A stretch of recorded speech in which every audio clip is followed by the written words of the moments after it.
আপনাদের কাজ হলো জনগণকে সচেতন করা, যে আমি ওই লোকটা যতক্ষণ পর্যন্ত অপকর্ম না করে আমি তো তারা ধরতে পারতেছি না।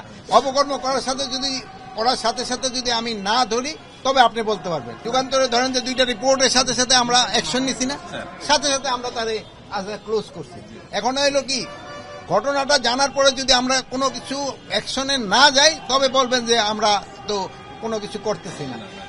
কিশোর গ্যাংয়ের দৌরত্ব এবং ছিনতাই এইটা কিন্তু আপনি এর আগে স্বীকার করেছিলেন যে রাজধানীতে এটা বেড়েছে, কিন্তু এখন আমার মনে হয় কিশোর গ্যাংয়ের দৌরাত্ম আগের থেকে কিন্তু অনেক কমছে।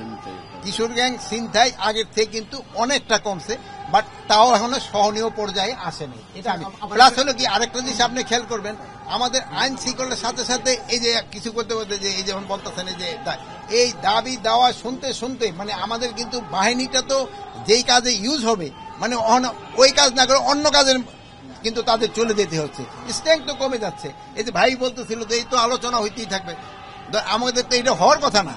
এই জন্য আমি আপনাদের অনুরোধ করব, আপনারা এদের সচেতন করেন যে তাদের দাবি দাওয়া থাকলে তারা তার ইনস্টিটিউটের সামনে গিয়ে বলুক, অথবা যদি এরকম বক্তৃতা দিয়ে বলতে হয় তারা সরোয়ার্দী উদ্যানে গিয়ে বলুক, বাট তারা জনগণকে ভোগান্তি করবে। এই রাস্তাঘাট বন্ধ করে জনভোগান্তি তো কেউ চায় না।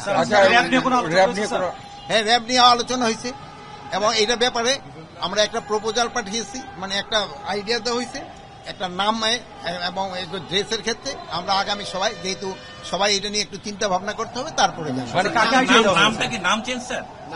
আগামী সবাই এটা সিদ্ধান্ত, মানে সেই সিদ্ধান্তটা কি মানে র্যাবের বাহিনীটাকে নতুন করে গঠন, এইটা দরকার হলে নতুন করে গঠন করা হবে।